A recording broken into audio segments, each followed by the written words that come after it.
पत्नी ने न जाने क्या किया था कि पति ने उसे एक के बाद एक कई थप्पड़ जड़ दिए। हमेशा हर सिचुएशन को शांति से हैंडल करने वाली पत्नी भी इस बार इतनी अशांत हो उठी कि उसने अपनी चप्पल ही निकालकर पति की ओर फेंकी।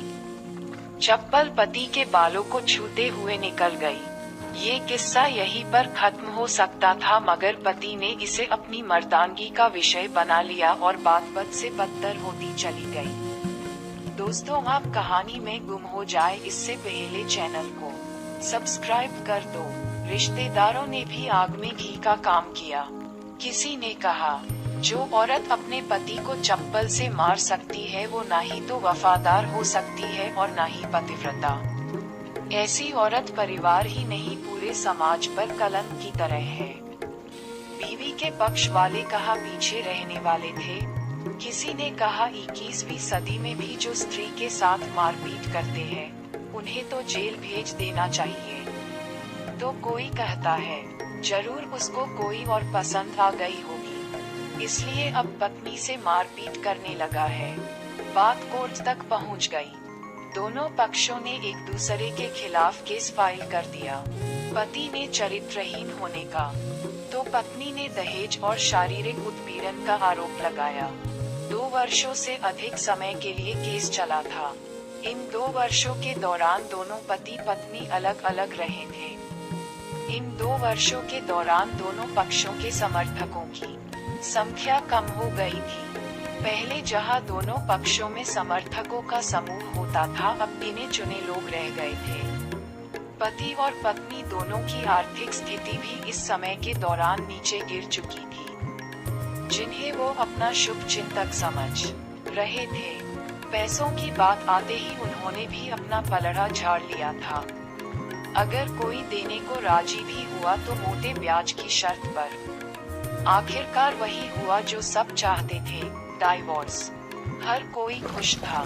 दोनों पक्षों के रिश्तेदार, उनके माता पिता और दोनों के वकील। लेकिन 5 साल की सुखद शादी और एक सुंदर बेटी होने के बाद मिले इस डाइवोर्स से पत्नी मूक थी और पति शांत। शायद ये एक इत्तेफाक ही था कि इस खुशी को मनाने के लिए दोनों पक्ष के लोग एक ही चाय की टपरी पर बैठे, वो भी आमने सामने।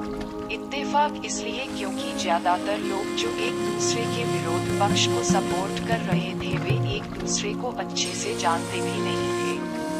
पति पत्नी भी इन सभी से दूर दूसरे के सामने मेज पर बैठे। पत्नी ने पति से कहा, अब तो खुश होगे ना, तुम्हारे मन की जो हुई है मुबारक हो। अब पति ने कहा, तुम भी तो आज जीत गई हो मुझसे, तलाक तो तुम्हें भी मिल गया है, कॉन्ग्रेचुलेशंस। पत्नी ने पूछा, तलाक को तुम जीत का प्रतीक समझते हो? पति चुप रहा। थोड़ी देर की शांति के बाद पति ने कहा, मुझे तुम्हें 5 लाख रुपए अभी और हर महीने 8,000 देने का आदेश है। अभी मेरे पास पैसे नहीं है, इसलिए हमारा मतलब मेरा जो सिटी में फ्लैट है उसे तुम्हारे नाम कर देता हूँ। पत्नी बोली, लेकिन उस फ्लैट की कीमत तो 18 लाख की है। पति ने कहा, हाँ लेकिन हमारी बेटी तुम्हारे साथ है और आगे जाके उसके खर्चे भी बढ़ेंगे, तुम्हें थोड़ी आसानी होगी। पत्नी बोली, नहीं नहीं, मुझे सिर्फ 5 लाख ही देना और तुम हर महीने 8,000 तो देने ही वाले हो, मैं मैनेज कर लूंगी। अगर 5 लाख नहीं है तब भी कोई बात नहीं। दोनों फिर से शांत हो गए। पति सोचने लगा, कितनी भोली और समझदार है ये औरत, जो कुछ समय पहले तक मेरी पत्नी थी और अब अनजान। ये वही है जो कम से कम खर्चे में घर चलाती और पैसे बचाकर मेरे जन्मदिन और बर्थडे पर हमेशा मेरे लिए नए कपड़े खरीद लाती।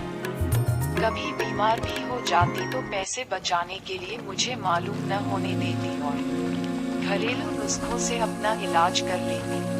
मगर घर में कोई और बीमार होता तो तुरंत डॉक्टर के पास लेकर जाती। मेरी ही थी मारी गई थी। मैं ही अपनी झूठी मर्दानगी के चक्कर में इतनी बड़ी गलती कर बैठा। पत्नी के दिमाग में भी उथल पुथल चल रही थी। अभी भी वैसा का वैसा ही है, पहले भी खुद से ज्यादा हमारे बारे में सोचता था और अब भी वही कर रहा है। ये वही आदमी है जो मुझे एक्सीडेंट से बचाने के लिए खुद मोटरसाइकिल के आगे कूद पड़ा था और अपनी उंगली तुड़वा बैठा था। पता नहीं कौन सी मनहूस घड़ी में मैं झगड़ा कर बैठी।